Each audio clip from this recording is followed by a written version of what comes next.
Hello ladies and gentlemen, my name is Keegan and welcome back to the channel. Welcome back to another episode of the Supercoach Diaries. As you can see, obviously I didn't have a video up last week. That was because we had a guest in the house and this computer here where I do my recording is in the guest area. So I didn't actually get a chance to record last week. So I'm back this week and as you can see, I've actually taken a pretty good position. I'm actually down to 10,000 now after a really slow start to the season. I've slowly pulled it in. The last 2 weeks I've been in the top 1%, and then the week just passed I was in the top 12%. So I have made improvements, only going up 206 points this week, but that's better than going down. So I've pretty much held my position, which is great. I've got 14 trades left, and I got 2,286 last week. I think it was a pretty high scoring week last week. So that's sort of how the points and all that are going for me at the moment. Let's have a look at the team and show you who performed well and who didn't perform as well. So I am filming this on Friday, so I have the teams selected. So I know roughly, even though it's not showing on here at the moment, which is a bit funny. Let me refresh that really quick. Will you show me who's in? That's not showing me at the moment. Any funny, but anyway, so basically, I know that everyone that I've got on the field is playing. So looking at this team last week, I had some really good players. Lloyd I picked up last week. He had a great game. I had him last year too, so I brought him in a little bit late, but he was great. Hearn was great. Whitfield was great. So that back three was really good. Marty Hall is an absolute gun. I'm so glad I've got him in my team still. He's making us a good amount of money.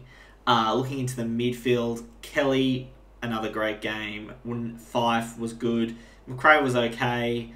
Oliver's was poor. Cripps was fine. And yeah, look, I'm pretty happy with that backline.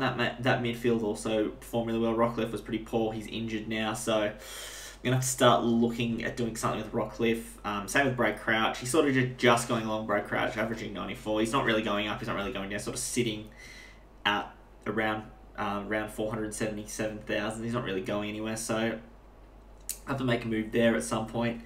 Looking at the rucks, I actually had Grundy as my captain this week, which was great. He got 165, and I reckon he'll probably be my captain this week as well. Really happy with him as captain. Goldstein had a really good round as well, and it's great.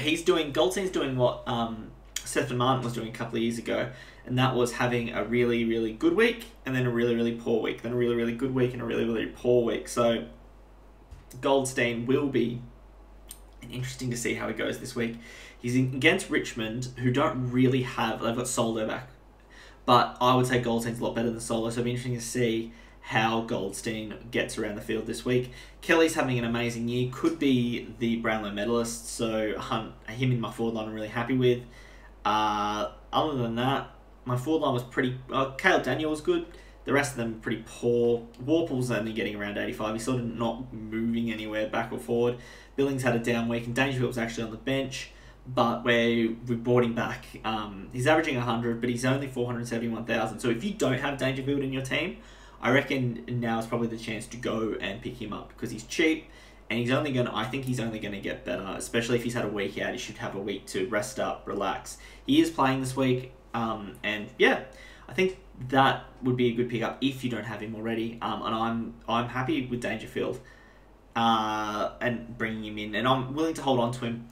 Zach Williams is another one that's injured at the moment. I'd love to have him on the field so I can take Answorth off and put Answorth on the bench, but I reckon that I give Williams maybe another week or two before I pull the pin on him. I want to save my trades up, so I'm sort of happy with him on the bench at the moment. My backline scores pretty well, so I'm not too panicked at the moment. I'd like to see Brodie Smith maybe score a bit more, but overall I'm not too unhappy with the way this is looking.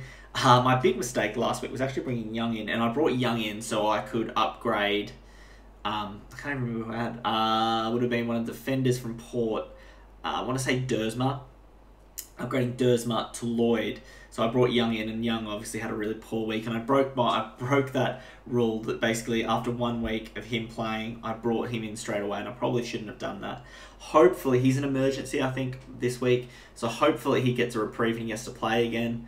But yeah, so that was a bit annoying, but you can't do much about it. Burgess played for the first time in a while, which is great.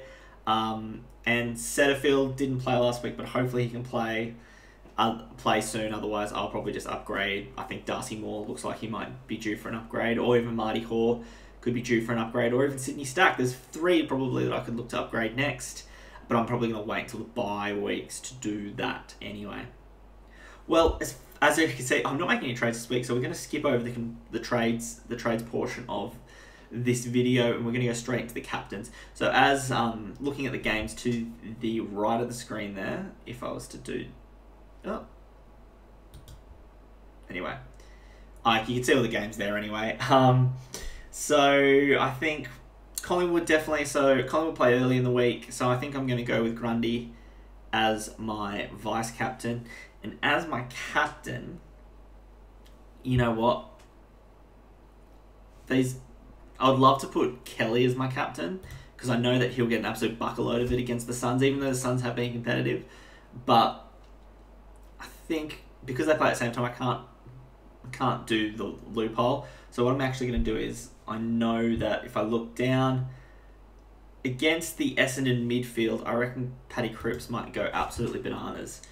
The Essendon midfield is a bit stretched. They've got a few injuries to deal with, but they've also got Dylan Shield is looking a bit underdone. So that Essendon midfield could potentially not trouble Cripps as much, and he could potentially go big. So Grundy is my vice captain, Cripps is my captain, and we're pretty happy with the way this team's looking heading into round 11. Anyway, guys, thank you for listening to this quick episode of the Supercoach Diaries. I don't really have much more to talk about. Other than that, let me know in the comments below how you're going heading into the bye rounds. Do you have a particular bye that is going to be troubling you heading into the bye rounds? Personally, for me, I don't really look at the byes ahead of time, and I probably should and start moulding my team around that. But I don't really look at the byes, and I probably need to in future plan for a bit better. But at the moment, I'm happy with my teams travelling nearly in the top 10,000, which is a good place to be after the really poor start I had to the season. So anyway, that's the team. Thank you for watching, guys. I hope you enjoyed this episode of the Supercoach Diaries, and I will speak to you soon.